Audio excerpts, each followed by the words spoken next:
নমস্কার বন্ধুরা, আমি সোনালী। আপনাদের স্বাগত জানাই জাস্ট রান্না বাই সোনালীর পক্ষ থেকে। ডাল ভাত তরকারি হোক কিংবা খিচুড়ি, বাঙালি খাবারের শেষ পাতে চাটনি তো মাস্ট। তাই আজ আমি আপনাদের সাথে শেয়ার করব একেবারে অনুষ্ঠান বাড়ির মতো টমেটো খেজুরের চাটনির রেসিপি। তাহলে চলুন আর দেরি না করে আজকের আমার এই রেসিপিটি দেখে নিন।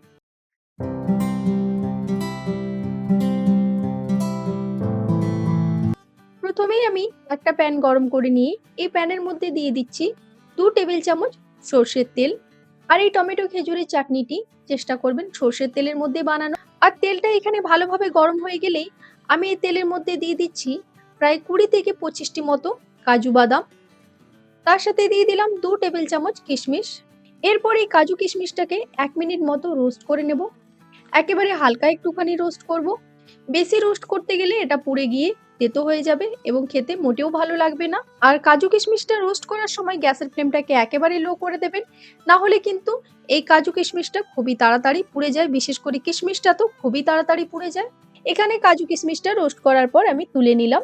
এরপর এই অবশিষ্ট তেলের মধ্যে দিয়ে দিচ্ছি দুটো শুকনো লঙ্কা। আপনারা চাইলে এখানে তেলের সাথে 5 ফোড়নও দিতে পারেন, তবে আমি এই চাটনির মধ্যে 5 ফোড়নটা খুব একটা পছন্দ করি না, তাই আমি এখানে স্কিপ করলাম।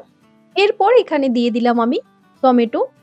এখানে আমি 250 গ্রাম টমেটো ইউজ করেছি এবং যে টমেটোগুলো বেশ লাল টকটকে সেইগুলোই ইউজ করেছি।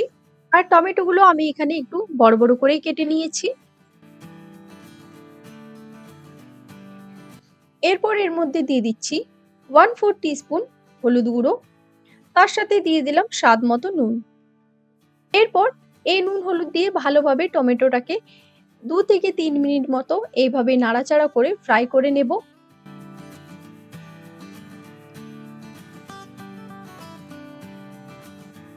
দেখুন এখানে নুন হলুদটা দিয়ে 2-3 মিনিট নাড়াচাড়া করার ফলে টমেটোটা অনেকটাই সফট হয়ে গেছে।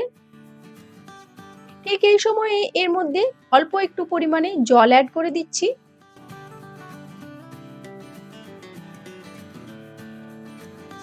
আর এর সাথে অ্যাড করে দিচ্ছি আমসত্ত্ব।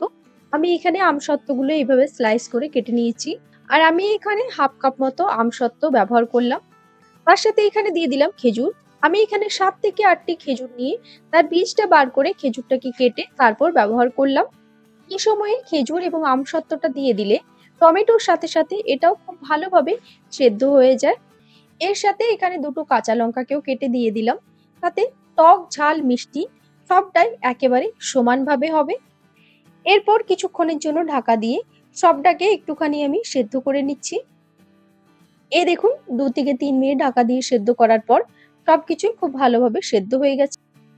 এরপর এর মধ্যে অ্যাড করে দিচ্ছি 5 থেকে 6 টেবিল চামচ মতো চিনি। তার সাথে অ্যাড করে দিচ্ছি রোস্টেড কাজু এবং কিশমিশগুলো। এরপর সবকিছুকে খুব ভালোভাবে মিক্স করে নিচ্ছি।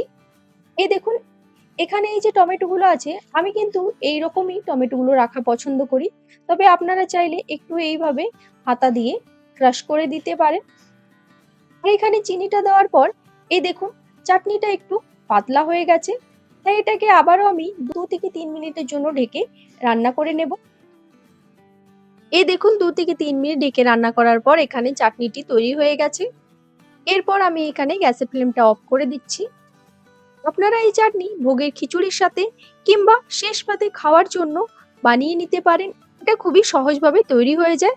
তাহলে আপনাদের কেমন লাগলো আমার এই আজকের রেসিপি তা আমাকে অবশ্যই কমেন্টে লিখে জানাবেন। আর যদি ভালো লেগে থাকে তাহলে অবশ্যই লাইক, শেয়ার এবং সাবস্ক্রাইব করবেন। আজকের এই ভিডিওটি দেখার জন্য ধন্যবাদ। ভালো থাকবেন, সুস্থ থাকবেন।